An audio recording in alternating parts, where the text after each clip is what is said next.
Charlie Parsons from Boxing Social in association with William Hill and Empire Fight Store. I saw you Monday and you were looking a little bit ropey, but then you went to the ESPYs. Eddie, a lot of people have been speaking about your voice. You sound like someone's grabbed you by the cojones. Really? Well, as you know, Parsons, I've been ill now for 5 weeks. I think it's long COVID because my nose is just so bunged up. I've got a cough, my ears are blocked, I've got this sinus pain. But the plain aircon's not going to help with that, though. Oh, hello, Dr. Parsons. What do you know about absolutely anything other than sitting around? What the state of you today? What are they?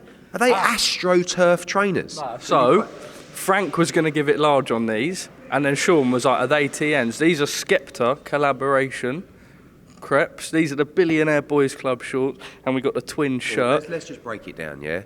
Listen, I rate Skepta. I think he's unbelievable. So I'm not going to go into the shoes. Right? I did think they were AstroTurf, like football boots, right? The shorts are the worst thing I've ever seen. And I've got to tell you that some of my mates were wearing Billionaire Boys Club. Is that what it's called? Yeah. When I was like 20 or 20, like my mid-20s. You're talking 20 years ago. And you're still like, and the twins thing at the top. So you've got like, you look like you're so confused right now in what you're wearing. You've got like a gym top on with like Kevin and Perry Does IB for shorts and a pair of football AstroTurf boots. And still the chain from the geezer you bought on Fuerteventura Beach. Says the geezer who's turned up to the press conference in the same clothes that he was wearing last night. Hold on, Parsons. I'm so sorry that I was in LA at the ESPYs last night doing a red carpet, that I'm wearing the same Dolce & Gabbana suit with a different Dolce & Gabbana t-shirt underneath, a fresh pair of kecks, yeah? Is it not okay to wear the same suit 2 days in a row? Like, I have more class than to do that. I swap it up. One day I go Gucci, the next day I go a bit of Christian Dior. Nothing goes. Nothing goes. Like, if people could say, I'm going to take a picture and I'm going to post it on my Instagram, right? And you're probably going to get a boner because I've mentioned you on my story, like you normally do, yeah? Just like you are, because Madders has just commented on my post. And you were like, no, you came up to me and you were like, have you seen Madders' new post? Have you seen Madders' new comment? 4 minutes ago he left. What did I say? I said, Parsons, how are you able to walk with an erection? That was my exact words to you. And you went, what happened? And I said, because Madders has just posted. And I know what you're like. You go all soppy when like a celeb mentions you. Do you know what I mean? And then you turn around and you go, oh, what did he say? What did he say? And I showed you. And he said, even Parsons got to rate my swag last night. Did you see me on the red carpet, Parsons? It's 007 levels. The performance was so inspirational. LeBron James, the GOAT. And then, hold up, you got to Detroit and you put Eminem on. Me and Colm were wetting ourselves. We were having a coffee. Do you know what that song's about? No. Read into it. It's Nate Dogg. Nate Dogg's my favourite. Yeah. Along with Dave and Central City. Laughing at Colm in the background there. With your soppy, Colin, with your soppy New York Yankees hat on. And a terrible Jordan. Worst thing is about that Jordan T-shirt with a. No, I've got the tracksuit. I was just about to let it go. But you sitting in the background knocking digs in. Oh yeah, Eduardinho. Hey. Oh my God, what a start. We are here in Detroit. I've never been to Detroit. You've never been to Detroit. Apart from Alicia Baumgardner this Saturday, there's not much going on in Detroit. I don't know. You've been here a little bit longer than me. Bit harsh on Detroit. You've got the MGM casino up the road. Well, you wouldn't know about many of the good gaffs. I saw you in a pizza gaff last night. Awful. Looked terrible. They were playing Jay Huss. If you get Jay Huss in Detroit, sick. Big news for you two tonight. You know who's playing tonight, don't you? At the MGM. Huh? Do you know? Who? Who's made it up? Ed Sheeran. No? What is this geezer? Get out of my fucking interview, mate. Tonight at MGM, Lil Wayne. And I have tickets. And now all of a sudden, do you want to be my friends? Oh my So I have, I don't know if they're backstage, but they are like VIP tickets for Lil Wayne. Do you two want to join me? Abso-fucking-lutely. Can you tell him to get out of my interview? You can speak to him about this, I can innit? tell you that I'm actually joking. He's not here, but fuck you two. Well, I never got gassed then. Well, I did get a little bit gassed. Alicia Baumgardner, a lot of people expect her to win, but a tough fight. She took rounds off Katie Taylor. She beat her previously. I think Linardatou is right up there she's a former world champion. I think she's a very, very, very good fighter. When she fought Katie Taylor, she does not stop. She's relentless. I think she's like, in my mind, top pound for pound fighter, and the styles are going to gel so well because Alicia is very powerful, she's very fast, she punches very hard, and you heard Linardatou at the press conference. She said that she felt that Alicia tires in fights, and she tired last time. Don't forget she beat her before, and she's got a chance on Saturday to win all the belts with one fight. It's a really good female fight. I think it's going to be a lot of fun. How cool is Andy Cruz? Not as cool as you, but I'm excited. I think I often wonder to myself, do I put too much pressure on fighters? Like, you want the hype, don't you? But at the end of the day, I'm talking up Andy Cruz like he might be the best 135-pounder in the world already. He may, but at the same time, like, it's quite a tough fight against Burgos. He's bang up for it. You know, he had a draw with Angel Fierro. He went the distance with Keyshawn Davis. It's 10 rounds off the bat. I hope if Andy Cruz can produce a stunning performance on Saturday, the momentum we have is brilliant, and I think he's, I think he is really cool. I think he's a great guy. He's made a massive move. He's left his country to crack a professional career that he's always dreamed of, and made a lot of sacrifices. And I'm looking forward to seeing him on Saturday night. The return of Jermaine Franklin. We've just seen him. I'm excited about it. Like, sorry to cut you off, but it's probably nonsense anyway. He's fighting Isaac Muniz, who's 19-0 with 17 knockouts. And look, I don't mind being honest with you boys. When you see a Mexican heavyweight, 19 wins, 17 knockouts, you think, yeah, but is he actually any good? This kid's got amateur pedigree. He's part of the Mexican national team. He's had 230 amateur fights, boxed in the WSB. I can't smell anything anyway, to be honest with you. And is it what? Can you tell him? It smells good. Yeah, it's like cinnamon. Oh yeah, like the cinnamon buns. Oh, I love cinnamon buns. Do you know the bad thing is, right? I can't taste or smell anything, right, for 6 weeks. So you still go to $600 steakhouses every night. That's the mad thing about it. This should be an ideal opportunity for me to actually lose weight. Like, I'm eating and I can't even taste it. Men's Health, if you want a new ambassador, I ran my first sub-25 5K yesterday.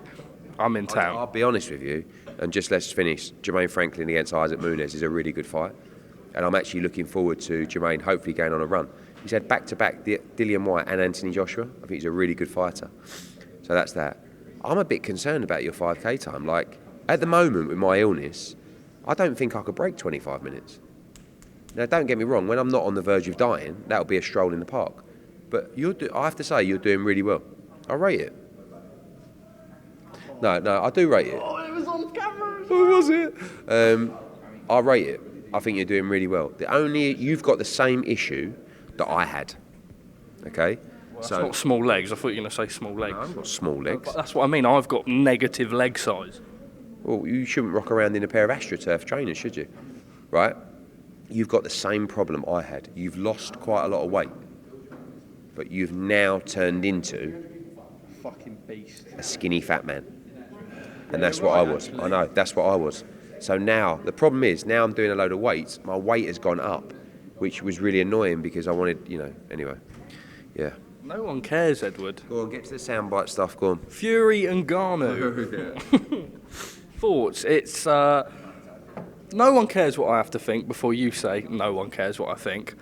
I don't mind the fight, but I would have rather it was 12-3s. Look at these bloodthirsty cockroaches.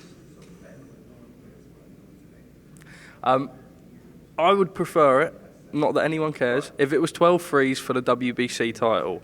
It's 10 rounds, it's not going to be on his record.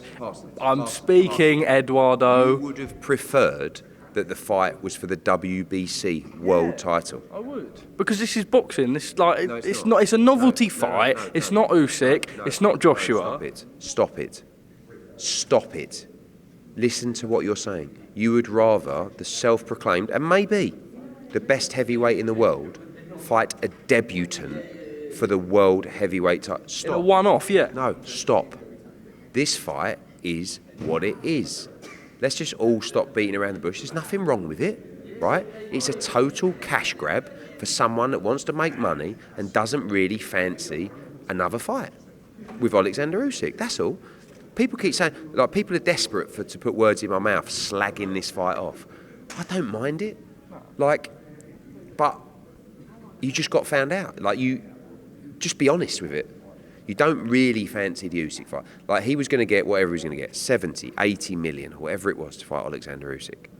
If you truly believed you win that fight, you can become undisputed, you can become the greatest fighter of our generation in the heavyweight division, you'd do it.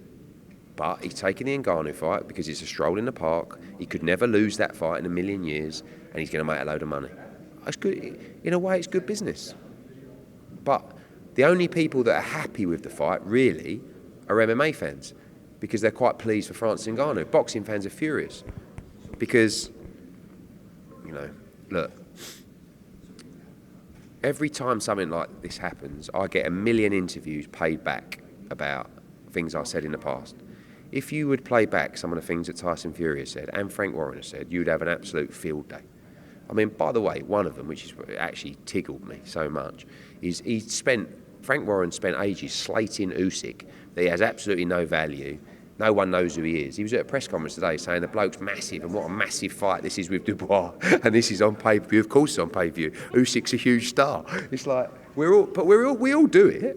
We all do it. I'm not saying that I don't talk bollocks. We all talk bollocks. But you're better off, like, honestly, if I was promoting Joshua against Ngannou, yeah, of course I'd tell you how Ngannou punches really hard and you never know what could happen.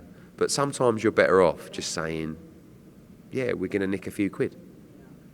Like, and if you don't fancy the Usyk fight, and then they made a silly email to Joshua and it's like, oh, so we can go out and say, well, everybody else turned the fight down. So what were we going to do? Do you know what I mean? Fight Frank Sanchez, fight Filip Hrgovic, fight Martin Bakole, fight someone else in the top 10. But I rate the hustle. Congratulations. What do you think of Team Usyk's comments that they have something very bad that could almost end Fury's career?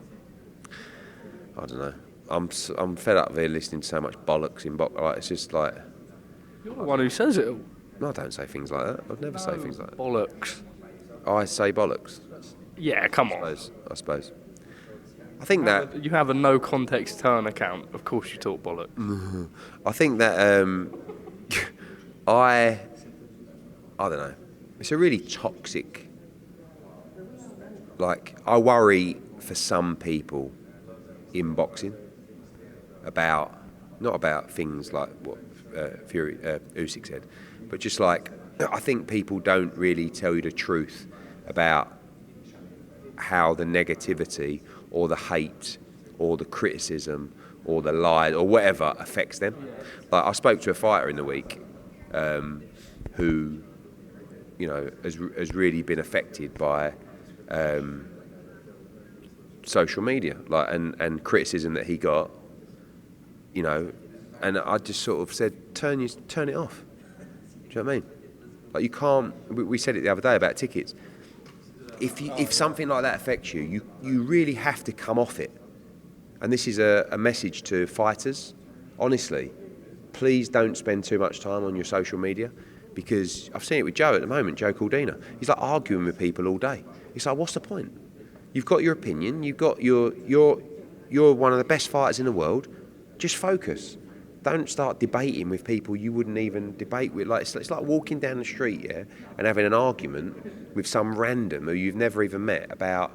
That's like me doing it, because some bloke's telling me about how to run a show, and you know, it's a mad world. So my message to fighters is, if social media is changing your energy, yeah, and is affecting your positivity and your ability to get up in the morning and give 110%, come off social media. Let your management team, let your promotion run your social media. It's not the end of the world. I'm guilty of being on it much too much, but I'm just a fucking lunatic. It doesn't affect me. It does affect me, but it's not like I don't walk around going, oh, I've so much abuse today online, which maybe one day I do. And there's nothing wrong with saying that because it affects people differently. It's never pleasant, but I feel like as a fighter, if you're out there giving your all to the sport and you're doing the hard yards in a tough sport, tough spars, all this sort of stuff, the last thing that you need is people and negativity. I mean, are you even listening? You're turning around to Colm in the middle of the interview. Staring at my fucking time. Anyway, Anthony Joshua versus Dillian Whyte. We had the launch press conference. It didn't go off, but we kind of expected that. Am I not allowed to say it didn't go off? Say that. Gareth Davis. Oh, that was I was hoping for a little bit. Of course you were. Can we talk about the fight? Are you happy? Launch press conference. Everything's gone down now. You've seen the feedback on social media. Before the fight, people were saying it wouldn't sell out. It sold out straight away. Reaction? Great. Buzzing. Huge. I think 300,000 watching the presser live on our streams. Huge numbers. Huge sellout. Great fight. Exactly the fight British boxing needs. AJ, as you know, was there till 9, 10 o'clock doing all his media. If by now you haven't realised that AJ is not the guy, see you, mate, who's going to stand up and start swinging chairs around and like shoving people, like it is what it is. The face-off was really good. You're going to really enjoy that. Huge fight. Dillian Whyte's comments about you having AJ's balls in your mouth, he then went on to do a further interview and said, when the relationship with Matchroom is good, it's good. When it's bad, it's bad. It's a business relationship. He likes working with you, but when it comes to AJ, you're a bit of a pussy. I like people who show me loyalty. Dillian Whyte has shown me loyalty. Yeah, I mean, it's worked for him. He wouldn't have shown me the loyalty if it hadn't worked for him. But AJ showed me unbelievable loyalty. Unbelievable. Like, I'll tell you a little story. When one of AJ's contracts was up, and bear in mind, Dillian Whyte's never signed a contract with me. And his representatives didn't want to sign a contract. They wanted to do fight by fight. No problem, I understand. Please also understand that if you're not willing to show that actual loyalty of putting pen to paper, you can't always expect 110% back, right? There's been a few times where AJ's contract's been up for renewal, right? It's a tough time, like for our business, for us. Like if we lose Anthony Joshua, especially at this time where he's in all these big fights, it's not good for the business. And a story broke. Like AJ likes to talk to people. Do you know what I'm saying? He likes to draw information. He likes to learn. He likes to speak to intelligent people, people who he can gain knowledge from. And I woke up one morning and there was an article or some news had broken that AJ was in talks with Dana White to sign with Dana White.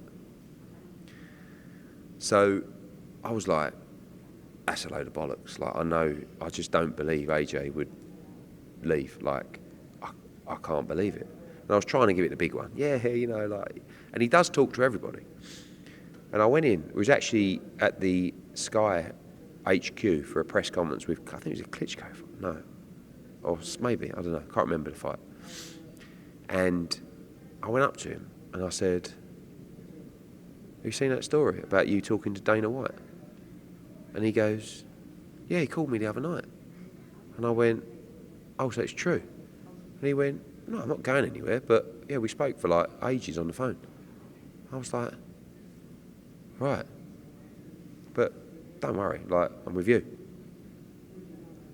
And I've left that conversation thinking, like, Dana White's a big player. Like, at the time, I wasn't, obviously, El Jefe of boxing. And I thought, he's going to go. And anyway, when I got quite pally with Dana, which actually wasn't too long after that, I said to him, oh yeah, I heard you spoke to AJ. And he went, yeah, I did. I went, oh. And he went, the first thing he said to me is, just to let you know, I'm never leaving Eddie. And he said that straight off the bat to Dana White. And I was like, you know, this business is so shit. This sport, at times, I mean, is beautiful, but also the industry is so horrible. There ain't many like AJ. And that is why I will always have his back. Always. In boxing, out of boxing. And there's probably like half a dozen people that have shown me unbelievable loyalty in boxing. And I won't forget them, ever. And there's a lot of people I like in boxing, and there's a lot of people that have shown me loyalty and are friends, but there's some people that I would trust with everything in boxing because they trusted me with their career. And we don't always talk, do you know what I mean? But I know those people, and I can count them on one hand, and he's one of them. And that is why when AJ is in a fight with anybody, I back AJ. And I'm not going to be, what do you call me, a pussy? I think it's more of a pussy to go, oh, I just like both guys. Like, I'm just telling you, I want AJ to win the fight. Dillian knows that. It's not about business. Of course, we've got big fights out there, but he's, you know, and I always back Dillian.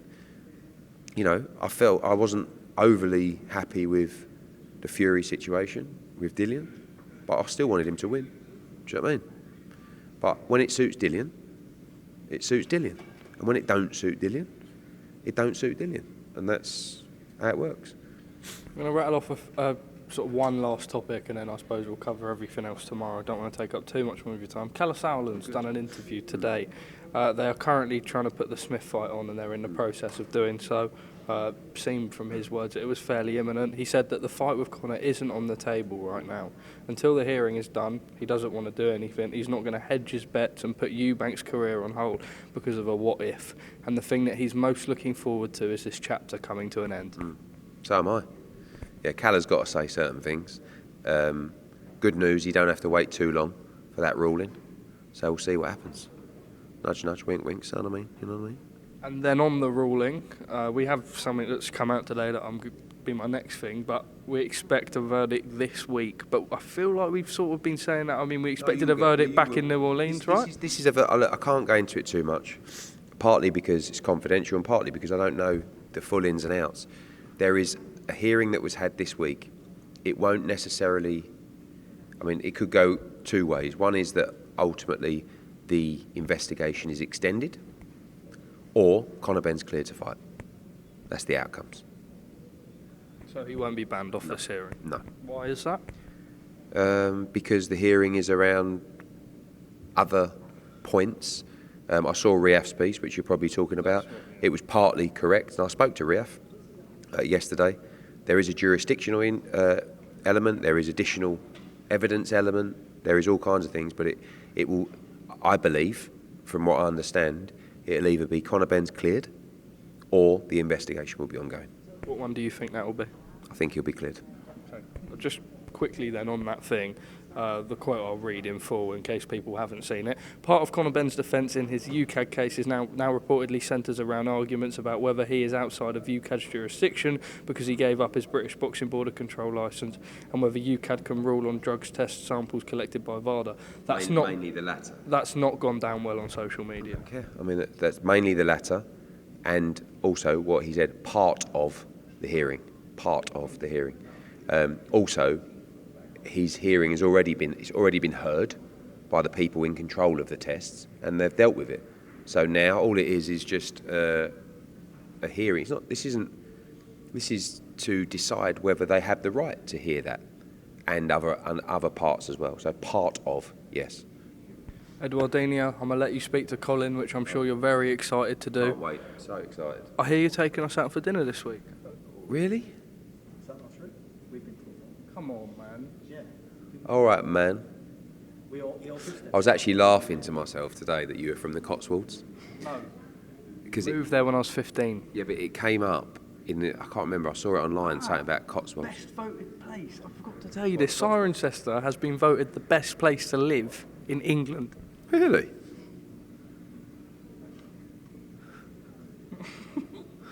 What were you reading? I don't know. There's something come up on Instagram about place like cottages in England, and there was one in Cotswolds. It just made me laugh because it's like this beautiful, tranquillic place, and then this actor driving down the street, and they go, "It's that twat Parsons, look," and he's like, "Oh, bruv, yeah, I'm from the Cotswolds, isn't it, bruv?" Eduardinho, thank you very much.